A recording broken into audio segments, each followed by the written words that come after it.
Yeah, that's not. Well, that's three broad issues. Number one, the real issue in a marriage which is broken is maintenance and custody. That's the real issue. Yes. Divorce is used, not giving divorce, is used as an instrument to ensure I get the best order on custody and the best order on maintenance. What this court needs to do is to divorce these two issues. These are two separate issues. The core issue in a marriage, if it is not working, is maintenance and custody. No, there is another issue also in the Indian context. I have dealt with umpteen number of cases where sometimes I told you the women have gone as far as to say, yes, he is married another, he is a child, then both women have equal status, but don't take away my status. No, I'm coming to that. That's a separate issue. What I'm saying is, Malad, in India, marriage at the inception is a social contract. Once the marriage has taken place, then it becomes a matter of choice. Now, that social contract, as my learned colleague said, involves family, it involves caste. Many factors. Many factors. So when you enter into that marriage, Malad, it's part of that social contract. Now, after 3 years, 4 years, 5 years, you feel I can't live. Now, that's personal autonomy. That's choice. That's can't be wasting my life from 40 to 55. The petition for divorce. Losing my life in the process. You were not there when Mr. Indra Jaising was there. I'm just saying. She said you had a choice, you could have done this when you were the law minister. So, Manoj, therefore, the point that I'm making is there is an issue of personal autonomy and there's an issue of social contract. And therefore, that power should not be given to the trial court, that power should be exercised by you. Now, the question is, how do you exercise that power? What's the procedure? Well, I dare say, to prove cruelty is almost impossible. To prove adultery is almost impossible. Well, Many cases succeed.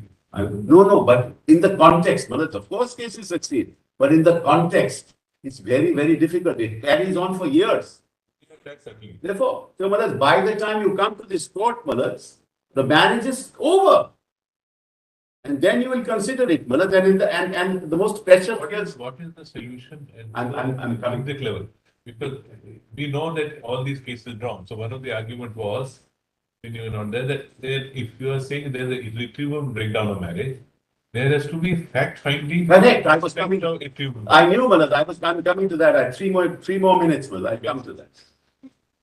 Now, Malas, when you divorce that, when you segregate divorce from maintenance and custody, then you can file affidavits.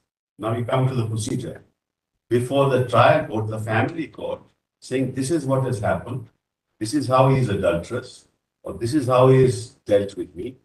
That response in affidavit will come, and the trial judge can come, family court can come to the conclusion that prima facie, this seems, and the test has to be much lower than the test that is applied normally. Much lower. And if prima facie comes to that conclusion, that matter, the family court can't grant divorce, but it can come to that prima facie finding. That will shorten the entire process of litigation. You can come then to the High Court and come in 142 for you to grant the divorce. So please appreciate that the process is as important as anything else. If the process gets prolonged, 21 is effective. Whereas I have a case, and I've done several of them, where there is adultery. We know there is adultery. The father says, have a DNA test. Or the wife says, have a DNA test. He says, I won't have a DNA test. So then what happens? You can prove it. You know it. Where do you go?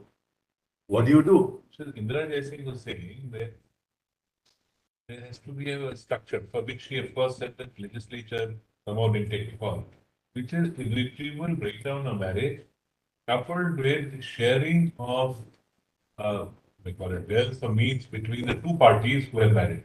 If that financial aspect is taken care of, yes, he says the And that's, she gave examples of such kind of provision elsewhere in the world, where it is always structured with a financial. So even when it didn't pass the muster in parliament, it was because it was not coupled with a financial structure. I beg to differ. I tell you, Lordship, why. I beg to differ. Why? Because if you bring in the financials with a divorce, there will never be a settlement. With one party, you'll always want. You need to say, see, maintenance has to be granted. What happens in normal courts is interim maintenance, interim custody. We'll decide the matter at the final stage, and then we'll grant custody. It also comes to the Supreme Court. That also comes to Supreme Court. In the meantime, people have lost their lives. So you need to evolve a procedure which is not inconsistent with the law. That's what you need to do. You can do much better if where you are there, some lead is taken to bring in analyze law. Is it not? I'm not talking lightly. I'm actually saying that, if a parliamentary subcommittee would debate it out, bring a law into force, It won't happen. it will take care of so many things. It won't happen. Honestly, tell you, it won't happen. There are too many cross currents in society for that to happen so easily. But that's why you need to evolve a procedure consistent with Article 21 in the context of what should happen in a family court without giving that power to the family court to come to a conclusion that this marriage actually is no longer viable. Forget about breaking down. It's not a viable proposition. And you cannot allow individuals to lose their lives litigating. And remember, mothers, the child is perhaps more important than the parents. Because the children are, the quicker divorce takes place, the quicker the children will settle. The longer the litigation, the longer for the children, it will be traumatic. So you need to evolve a procedure within the family court system, dehorse maintenance and custody, because that's the key issue. That can carry on, but on a summary, like you do nowadays, in commercial. Mr. Sibbal, you are on this. You are completely at variance with what Mr. Singh had argued, because of the reason you just now said.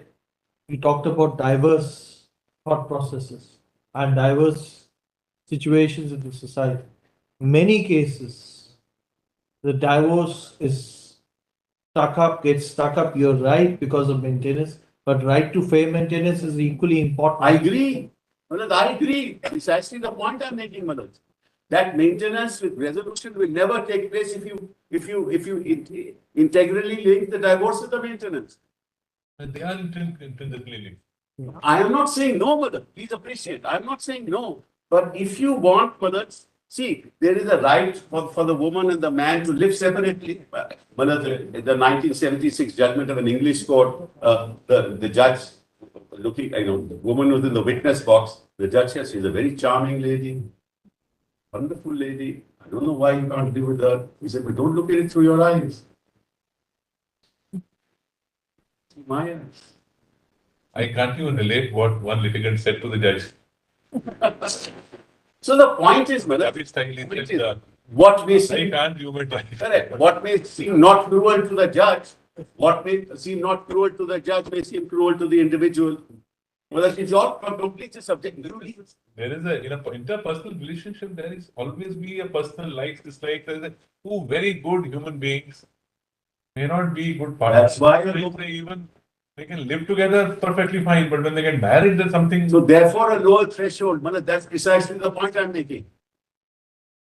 Lower threshold of proof. Lower threshold of proof, means not a viable marriage. And that's enough to fit in with the statute. Now, because it's impossible to prove these things. And forget impossibility. The nature of litigation is such that it takes years. By the time the man or the woman have lost their lives. The unfortunate part of all litigation now. I'm sorry? That's the unfortunate No, part. but that's, here it is personal liberty and personal autonomy. There's the difference, fellas. There's the Article 21 report. Because, the best years of my life, I think, 35 to 50. If you're litigating between 35 to 50 and you don't have a divorce, the end of the matter. or you lived for. You can't get it again. So you need, Millers, in the context of 21, you need to evolve the So procedure. Dave is not agreeing, I'm not agreeing that that's the only best part of your life. I look, post-retirement is the best part of my life. I- But I'm chiefly obliged, Millers. Thank you. I'll just like to take some. Yes. We'll give Just our- 2 minutes. 2 minutes to you, and after that, the remaining 35, 37 minutes are for Mr. Dave. Thank you.